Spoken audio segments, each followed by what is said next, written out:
Welcome in. What's Right with Nick Wright, episode 281. And I actually, oddly, have some Daniel Jones news that hasn't been reported elsewhere that somehow came across my desk that we will get into momentarily. But first, Damonza, it's the last pod before Thanksgiving, which means for sports media consumers across America, you get served up this week some of the absolute worst, laziest, most banal content there is, which is, oh, you a sweet potato pie or a pumpkin pie guy? Let's draft the side dishes. You know what's not great? Turkey. Nobody eats it except for on Thanksgiving. All the same. Or you call it stuffing, or what do you guys call it? Or dressing? What do you do? Like so are you eat at 1 o'clock or 4 o'clock? When do you take your nap?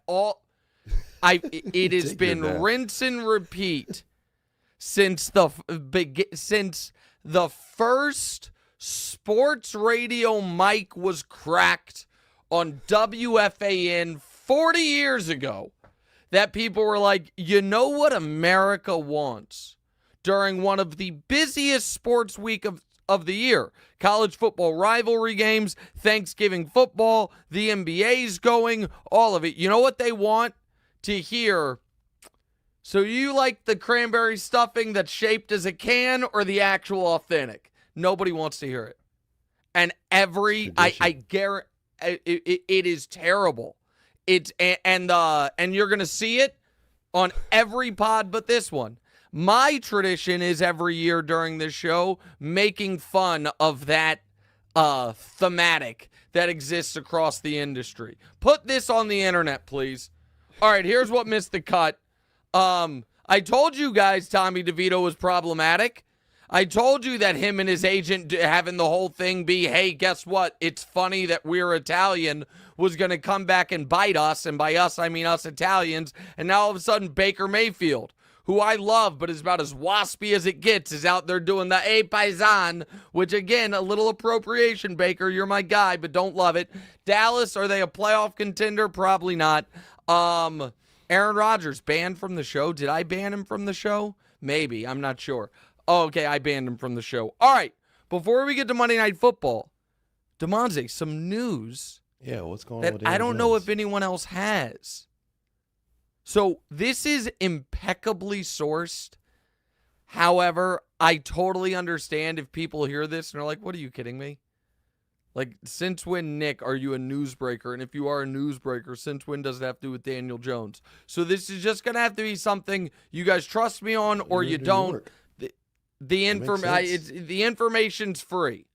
So a bunch of teams inquired about Daniel Jones, including the Raiders, who not only inquired, but basically said, like, hey, man, you can start for us almost immediately because Gardner broke his collarbone. He said no thank you to that. And by the way, I think that is smart by Daniel Jones. I don't think playing for a terrible team, a new game plan, new offense, all of that will help him. So he has narrowed it down to 4 teams. All 4 of these teams would sign him. So it truly is his choice. The teams are Baltimore, Miami, Minnesota, and San Francisco. Now, from what I understand, there are people, I guess, what's the verbiage people use, in his camp that want him to go to Baltimore. He would prefer or is leaning towards San Francisco or Minnesota. That's the and Miami is there as well as a possibility. So that's the reporting. That's the news. And if that has been, by the way, I haven't scoured Twitter the last 90 minutes. If that has been reported elsewhere, then credit to those people. But this is my own about twice a year I put on my reporter hat. And this one I didn't really even have to make any calls. They're going to get him for basically free, huh? Correct. Wherever. It'll be for the league minimum, or close to it, right, for the rest of the year. So the arguments for the teams would be quickly. Baltimore would be, if something were to happen to Lamar, a kind of power-running quarterback offense with Derrick Henry. He knows how to run that. The argument for Miami is they almost, if he comported himself well over the final part of this season, they almost assuredly would bring him back next year because their backup quarterback situation has been such a disaster. The argument for Minnesota is Sam Darnold banged up?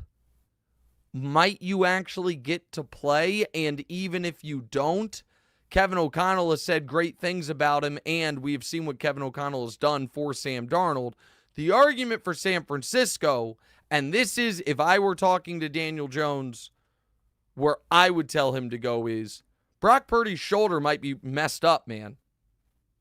There's now reporting he has had 2 different MRIs.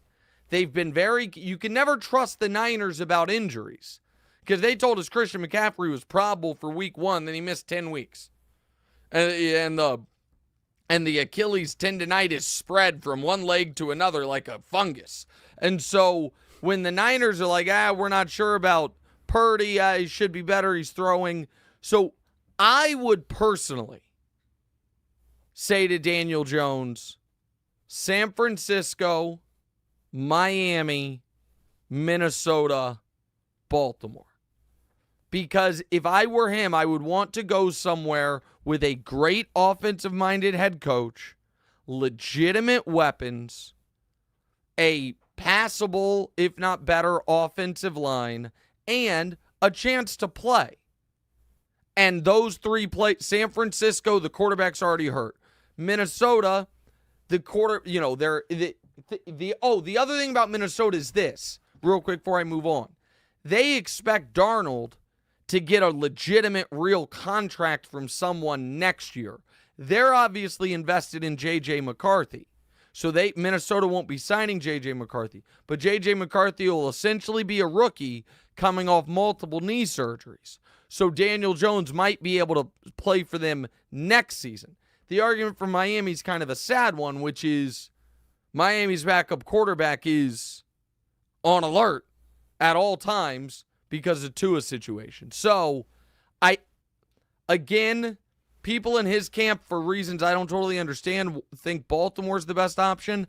I think those other 3 places are better options, but it's going to be one of those 4. San Francisco, Minnesota, Miami, Baltimore. And if I end up being wrong, I'm retiring from the Daniel Jones beat forever, but I think I've got this one buttoned up. Take that, Adam Schefter. I don't know. I got nothing against Shefty. But yeah, so there it is. All right, so nice. There's your news off the top of the show. Now let's get to the news everyone knows. Monday Night Football, go ahead. So Lamar Jackson balled out against the Chargers last night. They came out with a dub. I think they scored the most points on that Chargers defense than anybody this season. For sure. That Chargers defense was allowing 14 a game. Yeah. It was the number 1 scoring defense in football. They scored 30. It was definitely the most they've allowed all year. Yep. Went in there and dropped 30, but somehow I feel like you're going to say this doesn't mean anything. Did this game show you anything about Lamar? You have any thoughts on it? Well, so I'm not going to say it doesn't mean anything. It was actually a super important game for Baltimore. So here's why it was important. If Baltimore had lost this game, not only would their chances of winning the division be hurt, but if they don't win the division, their chance of being the top wild card would have been crippled. Because if they lose this game and then, of course, the Chargers win it, the Chargers get to 8-3, the Ravens drop to 7-5, and the Chargers have the tiebreaker. So the Ravens would they have to finish with a better record than the Chargers. Why does that matter? Man, the difference between the 5 and the 6 seed is enormous. The 5 seed gets to go to Houston, almost assuredly. And Houston right now is a wounded animal. The offensive line is cooked. CJ Stroud. Oh, you want to know a fun little fact, Damonza, that's going to be featured on the television show today? This is not the topic, but as far as wanting to be the 5 seed and getting Houston, remember how CJ, after week 2, put his arm around Caleb Williams and was like, let me teach you something, young fella? Yeah. Since then, CJ Stroud, 11 touchdowns, 9 picks, an 83 rating, 238 yards per game. Since then, Caleb Williams, 11 touchdowns, 3 picks, a 92 rating, 232 yards per game. Oh, has the student become the teacher so fast, Stroud my lost friend? his guy. Neither here. I'm just telling you. I'm just telling you. Facts are facts. Maybe as the wise man once said, 2 ears, 1 mouth for a reason. Maybe a little more listening, a little less advice giving, CJ. But that's neither here nor there. So if you're going to be a wild card, you want to be the 5. So had Baltimore lost, not only would their chance of winning the division be hampered, their chance of, if they don't win the division, being the 5 seed would have been kneecapped. Again, Chargers would have been 8-3. They would have been 7-5, and the Chargers have the head-to-head. And the 6 seed's a tough spot in the AFC, because the 6 seed is either going to be playing the winner of the AFC East, Buffalo, or the winner of the AFC North, whoever that is. So it was a big game. And I don't think folks are actually confused by my Lamar Jackson take. I think they're frustrated by how accurate it is, so they try to argue with me about it. Lamar wins 75% of the games in his career. He's a 2-time MVP. His stats are historically great. He does things on the football field that maybe no other player has ever done. Everyone knows this. He was a road favorite last night against an excellent's probably too strong, against a good Charger team. And they won convincingly, and no one is that surprised. Which is why it's so disappointing that in not big games, but the biggest spots, he's so consistently bad. That's all. It's not that Lamar is like, oh, he only beats the bad teams. He's not Tua. It's not that, oh, Lamar can't handle the bright lights. He's not Kirk Cousins. Nobody thinks that. He's a future first ballot Hall of Famer, which is why it's so disappointing that against his divisional rival, the reigning dynasty, and in the playoffs, he's so bad. Do I think that's going to be that way for his entire career? Probably not. It kind of was for Peyton Manning. Now, Peyton won 2 Super Bowls anyway. But Peyton, I went through it today. Like, Peyton's numbers, there's just no way around it of how much of a massive drop it is regular season to postseason. Dan Marino the same way, regular season to postseason. And there's 2 quarterbacks ever whose numbers get not only better, but significantly better regular season to postseason. Patrick Mahomes and Joe Montana. That's it. Even Brady's drop a little bit, but Brady had so many huge moments. So what is frustrating, and Damonza, you can tell me if you think I'm being unfair here. I thought the best player on the Ravens last night was Derrick Henry. I thought he was the difference in the game. But it was close. Lamar had some unbelievable plays. He also pulled out his high school touchdown move of where he stops right before the goal line, lets the guy run past him. Sick. What is frustrating for me is, hit the deep ball. And by the way, he played well after that first quarter. I think he completed 2 passes. Like it's not like it was smooth sailing from the beginning. It was like, ooh, what's wrong with the Ravens offense? And they got rolling.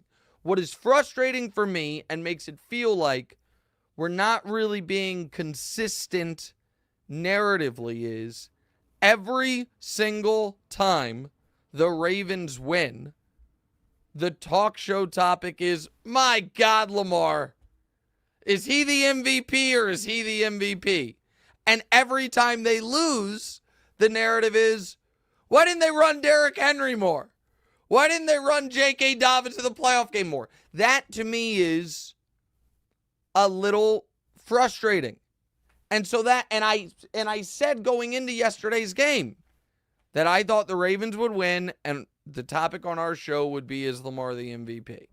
And that's where we are. And so people think because I refuse to couch my honest opinion, because I'm not actually I think if I'm going to really get in the weeds on this to a degree, I think some media folks really want the athletes to like them, when the reality is Lamar Jackson and I are not going to be buddies. Not that I wouldn't, if there was a world in which we happen to, across paths socially, I think we'd get along great. But we're whether or not Lamar Jackson thinks I'm a jerk, a great guy, or anything has very, very, very little impact on my life. And I'm not rooting against him because I actually find him to be one of the most likable players in the league. I don't think he's fake at all. I think compared to the vast majority of high-level quarterbacks, it would appear I agree with him on political and social issues more than I do most of these guys. His teammates adore him. He's an incredibly tough competitor. He almost never, and I think never intentionally throws teammates under the bus. I like the guy. So this isn't like an Aaron Rodgers thing where I have my criticisms and I also dislike him. So I'm not rooting for him to fail, but I'm also not going to lie to the audience about what I think is at this moment, James Harden and Aaron Judge-esque trajectory. And so that's where it is. And so, no, I was not shocked at all about last night. You know what I was shocked by? Go ahead. No, you go ahead, then I'll tell you. I was going to ask if, you said this is a huge game. Lamar can't win games in huge spots, the biggest games. Would you not say this was a big game and he won it? And you say it's not an excellent Chargers team, but it is an excellent Chargers defense, and that's what Lamar Jackson. It was a very big game. I've seen Lamar win big games. Okay. It is very, very clear what's frustrating to me. Folks want my take to be something it's not, because if it were something it's not, it might be wrong. Instead, my take is what it is, which is correct. It's not that he doesn't. I saw him beat the Niners on Christmas Day last year. It's not that he doesn't win big games. It's that if we were power ranking bigness of games, do we all agree the number 1 draft pick for biggest games or playoff games? Yes, we do. Do we all agree the number 2 draft pick for biggest games for an AFC contender is when you play the Chiefs? And do we all agree that the number 3 draft pick for biggest games when you're the Baltimore Ravens are your games against the Steelers? I think objectively, we all know that's true. Those are the 3 spots he stinks in. Every other scenario, he's one of the greatest players ever. That's the take. Now, folks can say I'm cherry picking, but what I'm cherry picking is the 3 biggest spots he plays in. And everyone agrees with that. Playoffs, trying to knock off the dynasty and quarterback of the era, hated divisional rival. In literally any other scenario, he's one of the greatest ever. In those scenarios, he's 4-12 with more turnovers than touchdowns. So I can't unsee how good he is in spots like last night compared to how predictably bad he is in those 3 spots I've laid out. And I think the argument folks want to make is it's coincidence. Okay, I don't think that. Now, what I was surprised by is my dear friend Colin Cowherd with the subtweet drive-by that I'm going to have to bring up on the herd today. Cowherd tweets, "This feels like a big game, right? So does this count for Lamar Jackson? Just trying to keep track." Again, people can be intentionally obtuse about the take. And I'll talk to Colin about it. I mean, it's I mean, I didn't see the tweet, but that was exactly what I was thinking. Did you? So can I tell you how I replied to it?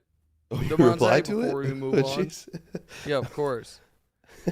I quote tweeted it with 3 pictures. The picture was, they're all game recaps. The first one was, Aaron Judge caps huge May by hitting 2 more home runs to lead the Yankees past the Giants. Then, one from December of 23. Joel Embiid scores 51 points as the Sixers beat the Timberwolves 127-113. And then one from February of 21. Harden scores 38. Nets rally from 24 down to stun the Suns 128-124. So, picture. So that just, it is what it is. We can, all right. So I know you want to ask. I basically kind of touched on the Lamar.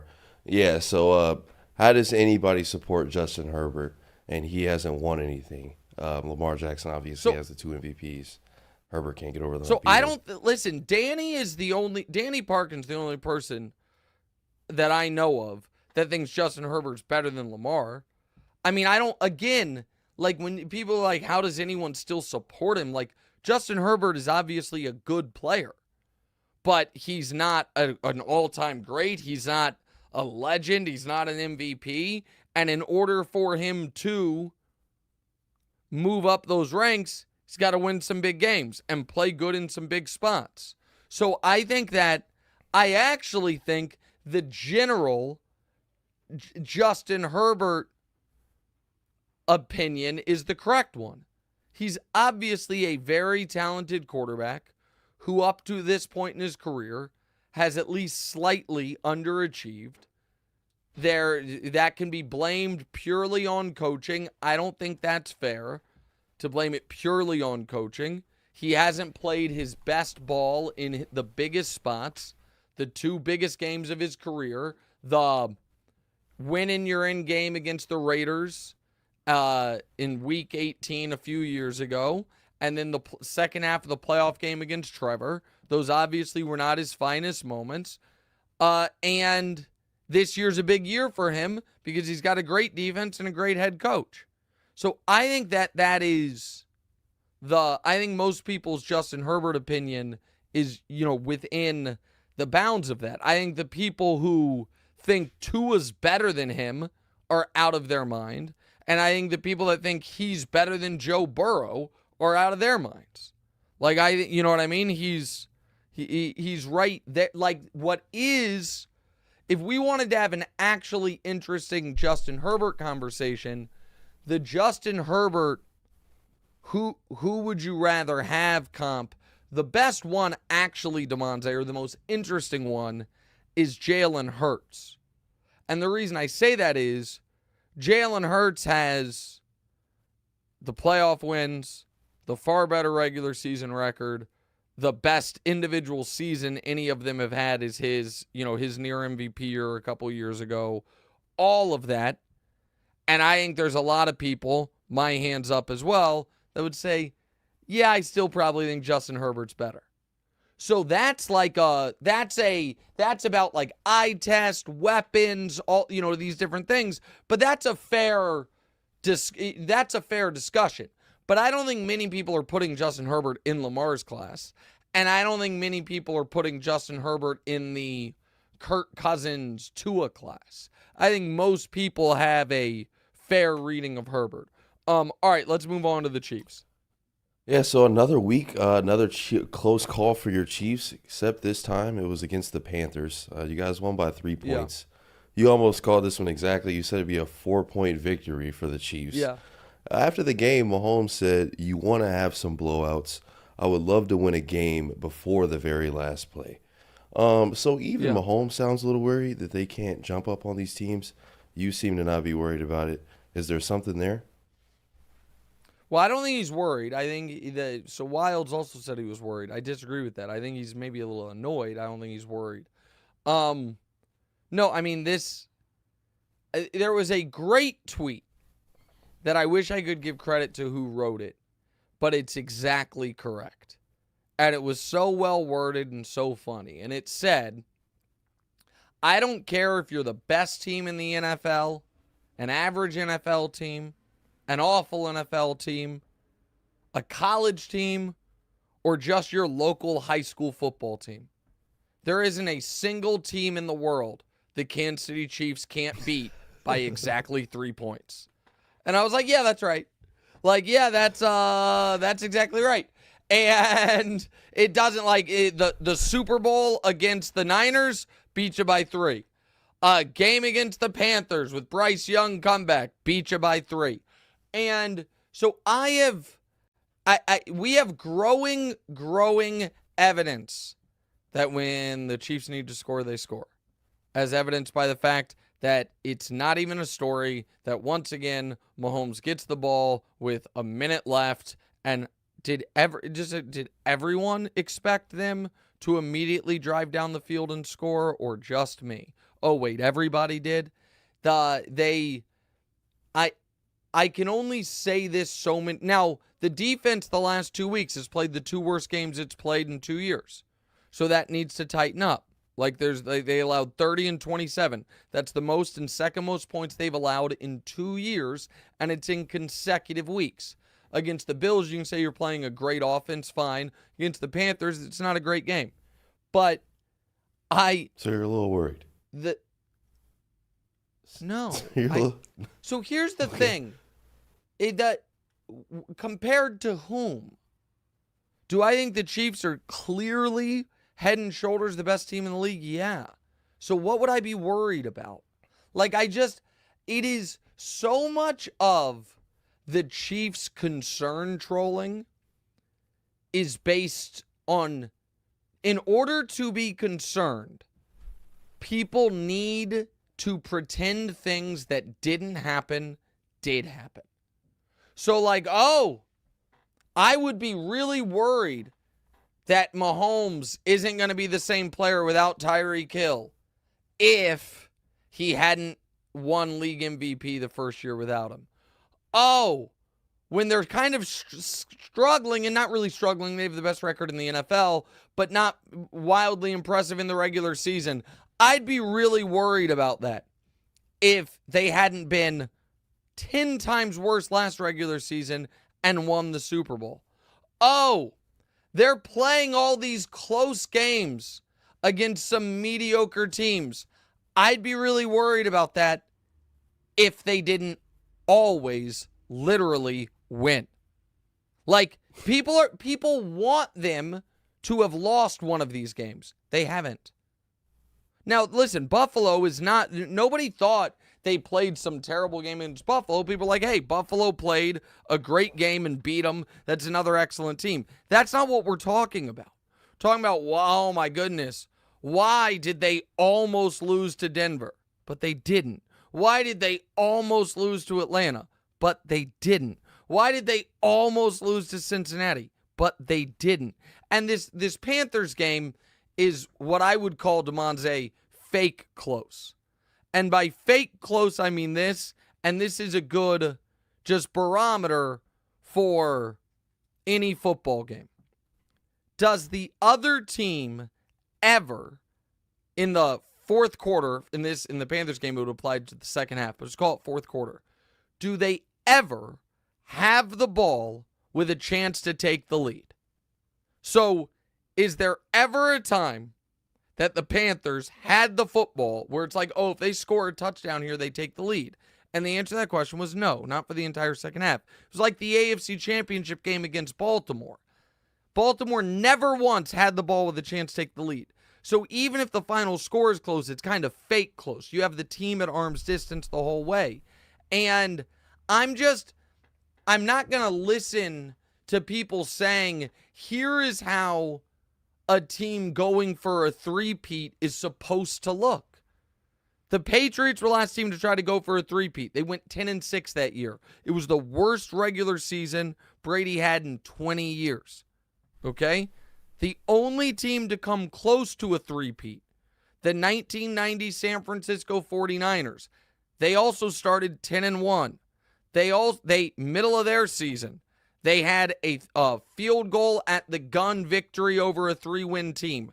They went 14-2. 7 of their wins were by 4 or fewer points. There is no precedent for what the Chiefs are trying to do.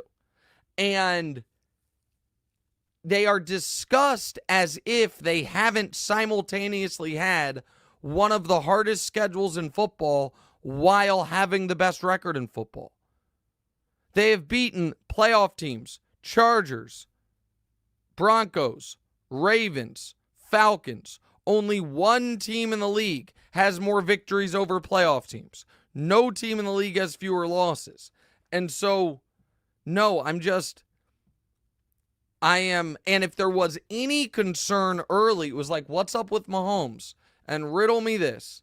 Since they acquired DeAndre Hopkins, 12 touchdowns, 3 picks, a 103 rating, one of the best quarterbacks in football immediately again. And they're not even playing DeAndre that much. That's the other reason that the Chiefs are just playing by a different game than everyone else. The Chiefs traded Damonza a 5th-round pick for DeAndre Hopkins that turns into a 4th-round pick if he plays 60% of the snaps and they make the Super Bowl. So you know what the Chiefs are not doing? Playing DeAndre Hopkins 60% of the snaps.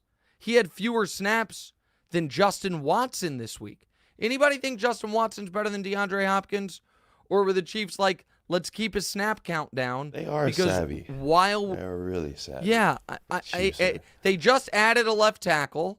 They're getting Pacheco back. They're going to get Hollywood Brown before Christmas. They're getting Charles Omenihu back. They're going to have the best team up that they've had all year in December. They have the best record in football. They've already gone through the tough part of their schedule. Now, with all that said, oh, go ahead. Sorry, yeah, because I tell you you're about to get into something. No, and then you go ahead. With all that said, I'm very, very excited for on Black Friday, Aiden O'Connell to have the Raiders tied at halftime. I can't wait for it. I really can't wait for it. But what were you about to say? Go ahead. I think what kills people about your Chiefs taking, you're not worried, this, that, and the third. You always say there's this gear that they can tap into when it just doesn't seem like. I get they're winning the games, but do they truly have control? I think there has to be something said about them not having the ability to do it and to not blow some, or not be in a close game with the Panthers at the end. Like, it's like, go on.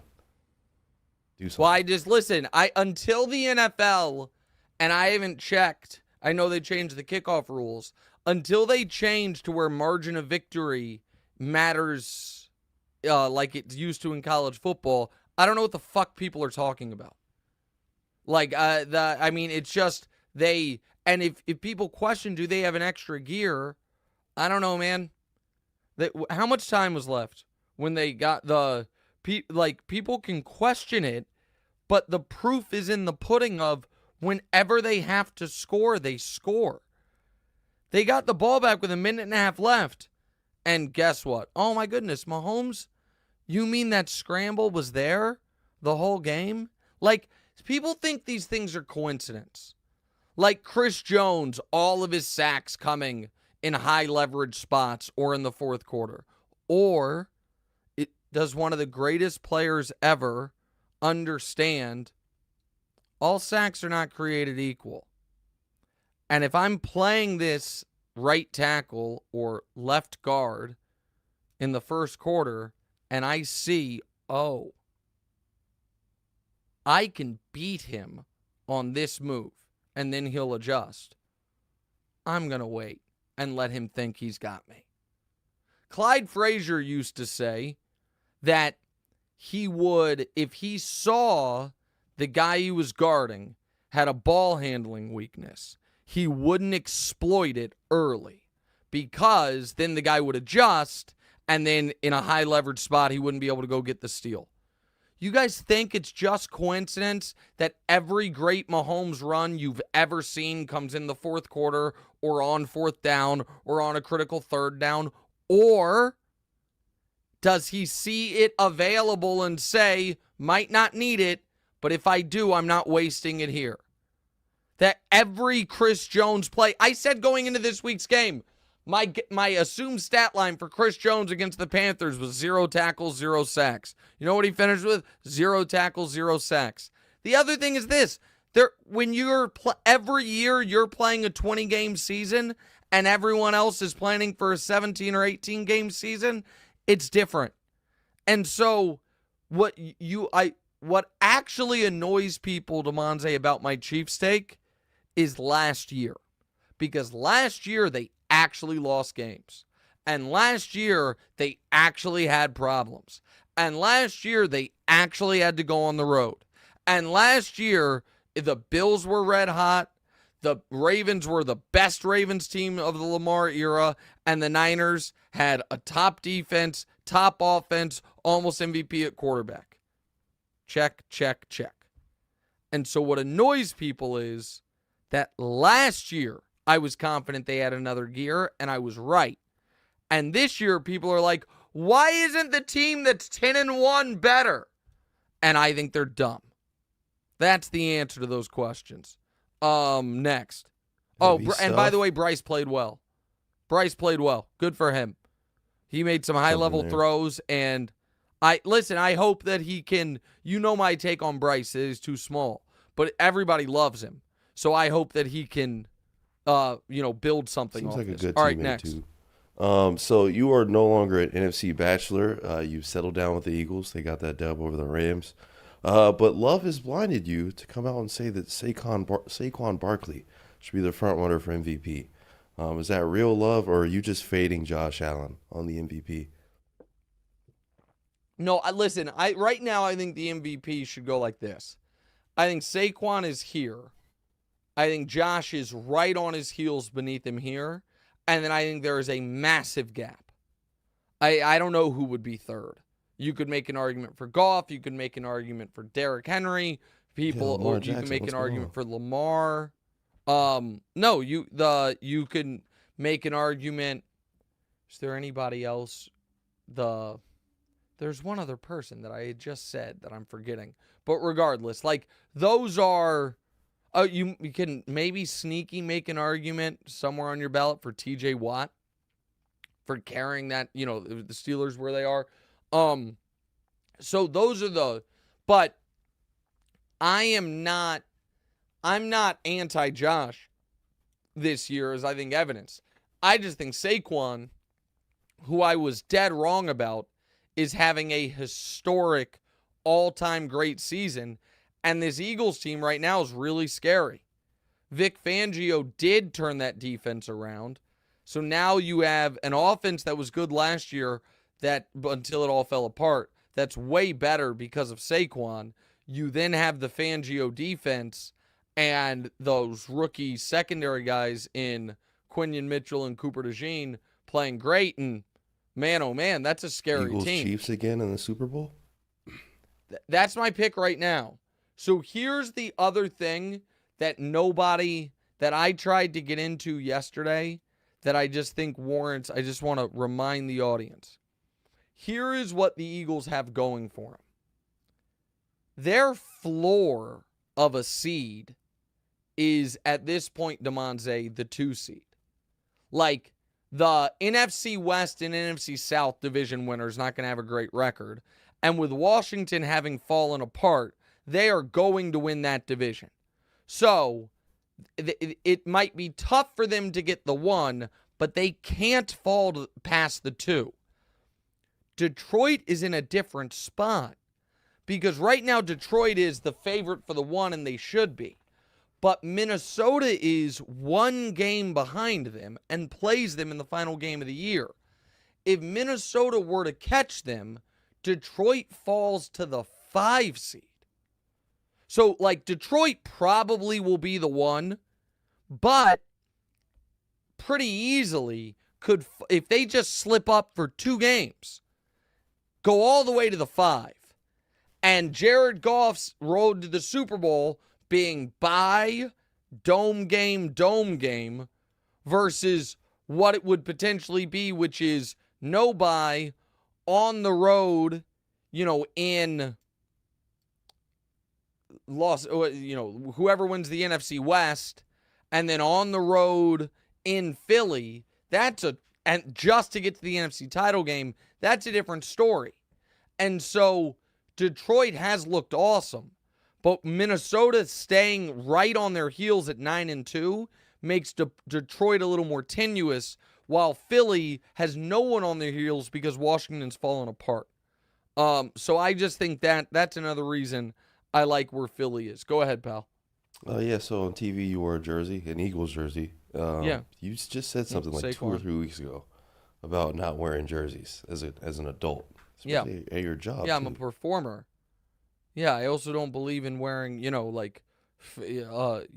fat suits and fake noses, but I don't mind Colin Farrell on The Penguin doing it. He's playing a character.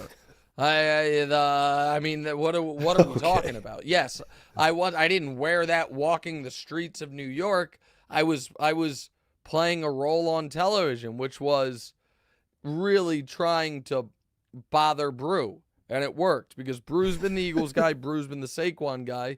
But all of a sudden, I'm wearing a Saquon jersey and I'm picking him to go to the Super Bowl. So, yeah, I mean, this is like the... Sounds like Brew had the foresight. Well, except he picked the Packers to win the Super Bowl or to go to the Super Bowl, and he's not coming off it. So, I mean, he maybe had the foresight, but he left that corner unguarded, and I came and snatched it up from him. All right, let's talk a little CJ Stroud and some Thanksgiving bets. Take a quick break. Come back. What's right?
All right, welcome back in What's Right with Nick Wright. And let me remind you guys that if you're getting some holiday shopping done this week and pick up some touchdowns, they're on sale at DraftKings Sportsbook. Looking to score big this holiday season? DraftKings Sportsbook has your number right now. You can snag some serious touchdown deals with doorbuster profits and bet one, get one promotions on all types of touchdown bets. The savings are huge, so whether you're a seasoned pro or a casual fan, you can cash in on the excitement of the gridiron. Grab some TDs with DraftKings Sportsbook. They're on sale from Thanksgiving through Cyber Monday. Download the DraftKings Sportsbook app and use code WRIGHT to opt in. That's code WRIGHT, WRIGHT, only on DraftKings. The crown is yours. Gambling problem? Call 1-800-GAMBLER in New York. Call 877-8-HOPE-NY or text HOPE-NY 467, 369. In Connecticut, help's available for problem gambling.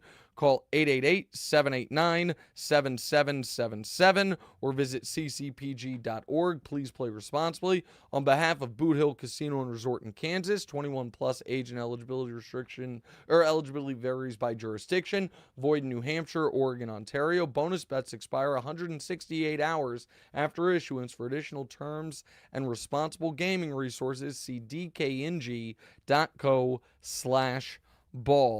All right, Damonza, let's talk a little CJ Stroud before we get some Thanksgiving bets the folks have cooked up for us. Also, by the way, we've got to submit, Damonza, before tomorrow evening, our picks for this week and your teaser.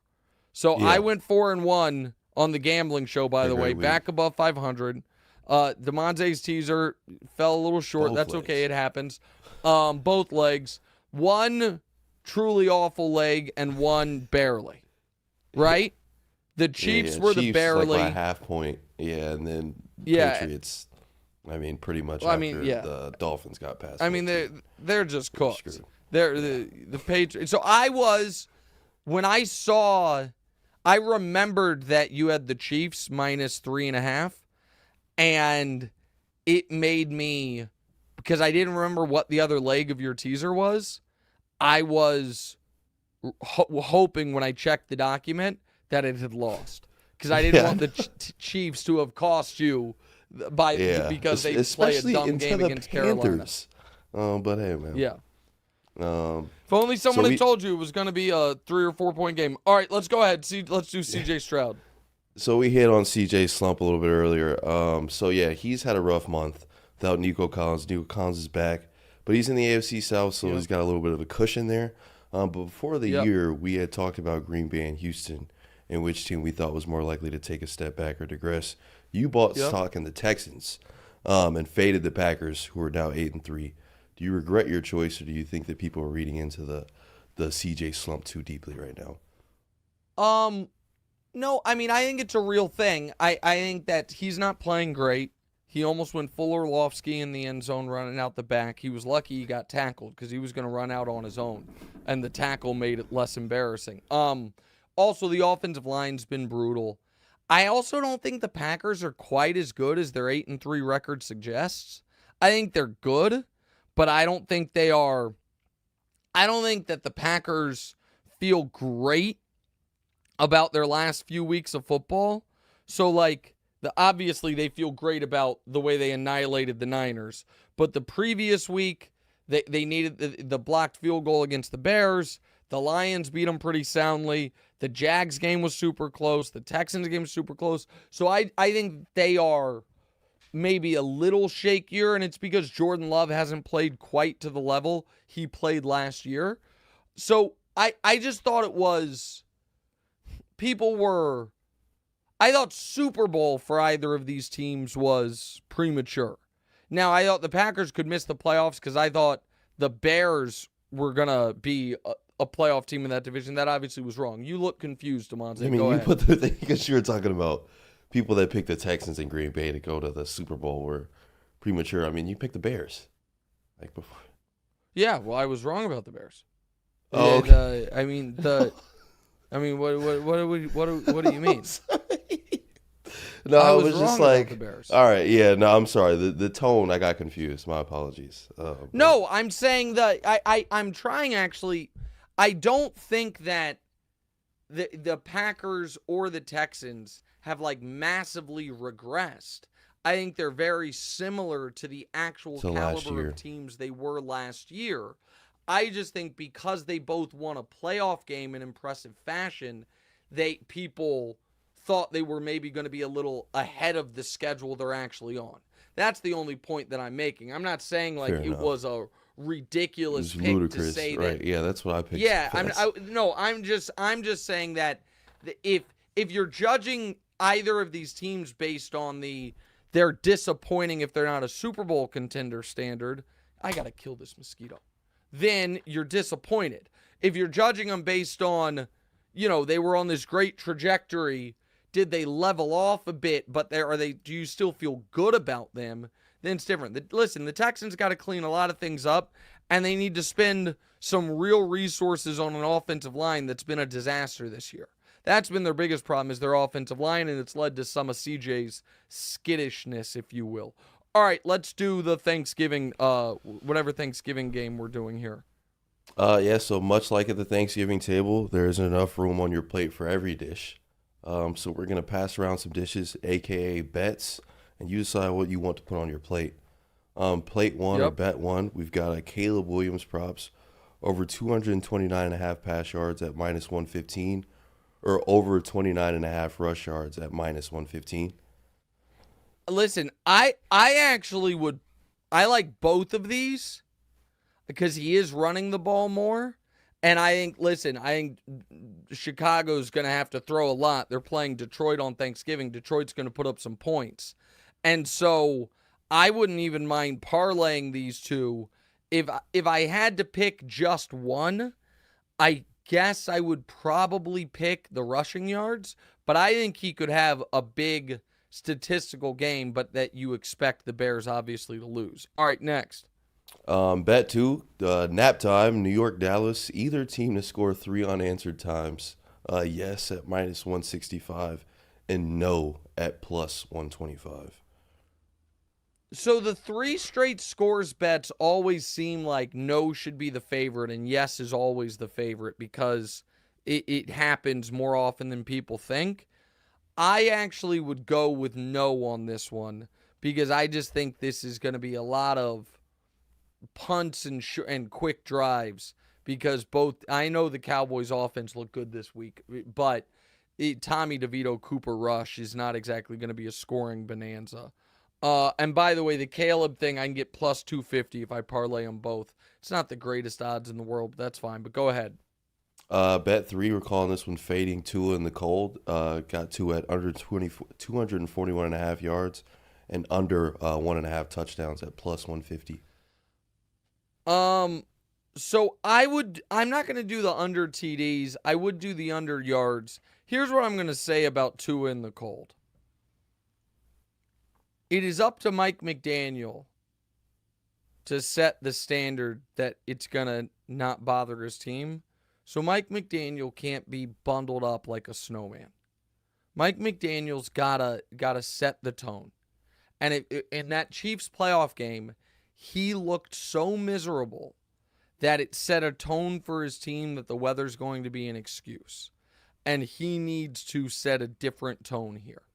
So I know that sounds crazy, but there was a real difference between Andy Reid wearing just his regular winter clothes, even though he had literal icicles forming on his mustache in that playoff game, and Mike McDaniel looking like he wanted to be anywhere other than where he was. Now, I understand that was one of the coldest games ever. I understand, and Andy Reid's got more natural body weight on him to keep padding. Him hot. Yeah, I get it. I understand. But it's still, he needs to, it's such a thing for his team that he has to shake, no pun intended, the snow globe a bit here. All right, let's do a couple of these other special bets from DraftKings, see if I like any of them. Yeah, Lamb cutlets. CeeDee Lamb and Tommy DeVito to combine for 400-plus passing, receiving, and rushing yards at plus 350.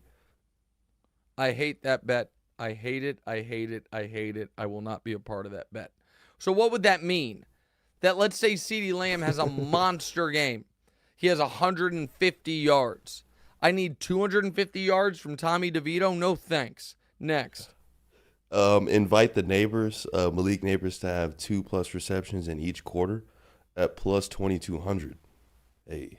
No, I don't like that bet either.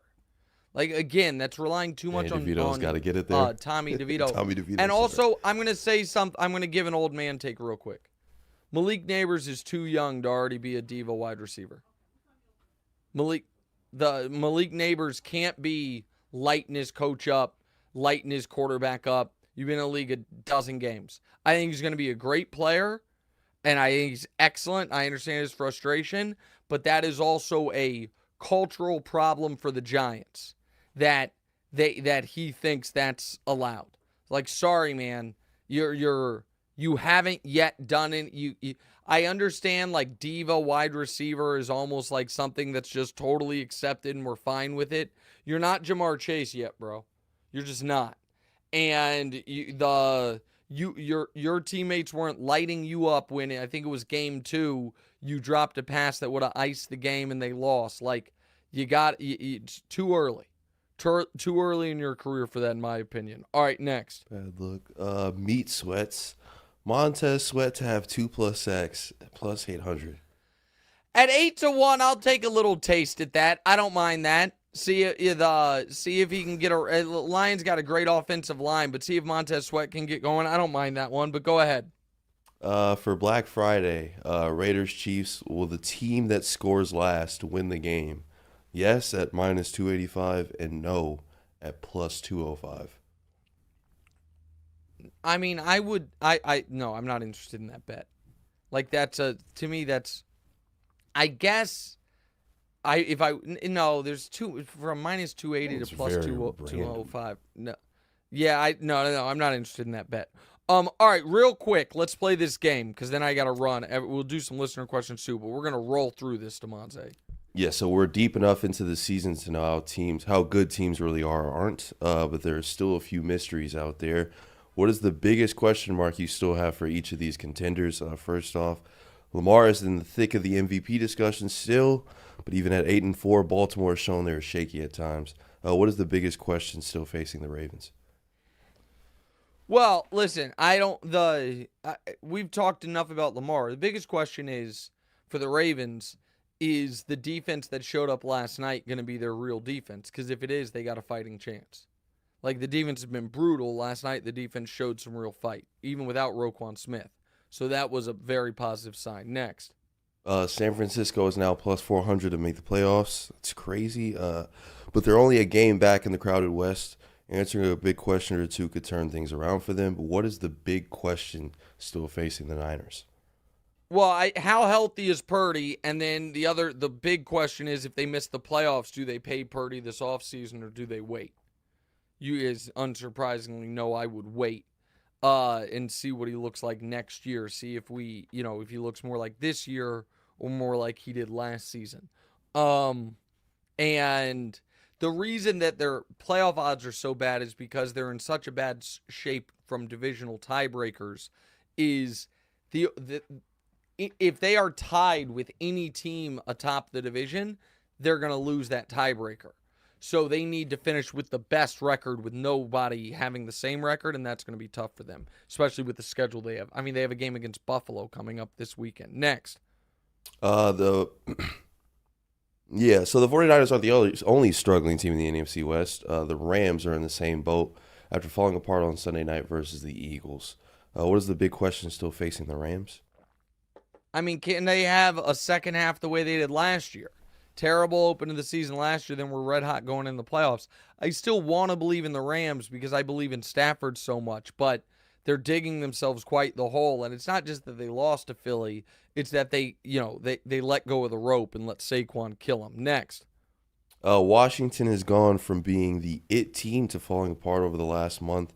This past week, they even blew it to the tanking Cowboys by missing the point. I'm sorry, the extra point. The extra point. What is the big question still facing the Commanders? I mean, how close are they to bottom? Because they should still make the playoffs, and their next two are the Titans and the Saints, and the Saints are after a bye, so they should be able to steady themselves. But if they lose against the Titans and they go into the bye at 7-6 after starting 7-2, then could be real trouble. And also, Jaden could lose Rookie of the Year to Bo Nix. So there's that piece of it as well. All right, next. You one-time NFC sweetheart Bears have collapsed. With many left pointing the finger at Caleb Williams, Chicago isn't the contender you thought they were, and we expect them to clean the house. So what do they then do? What is the biggest question still facing the Bears going forward? Who's going to be their next head coach? And that's the only question that really matters. Because Eberflus is going to get fired, and can they pry Ben Johnson away from the Lions, weaken the Lions, and make themselves better? That's the big question.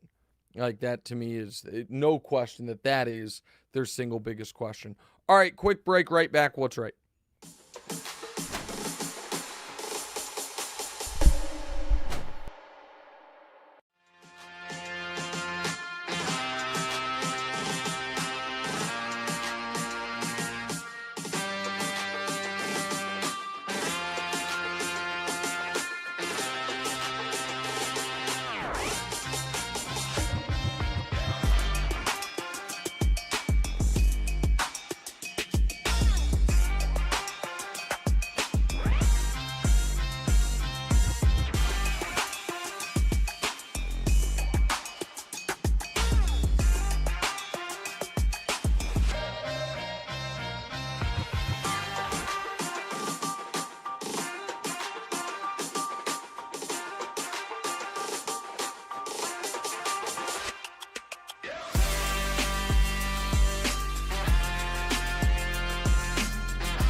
All right, welcome back in. What's right with Nick Wright, Damonza? Let's answer a few listener questions.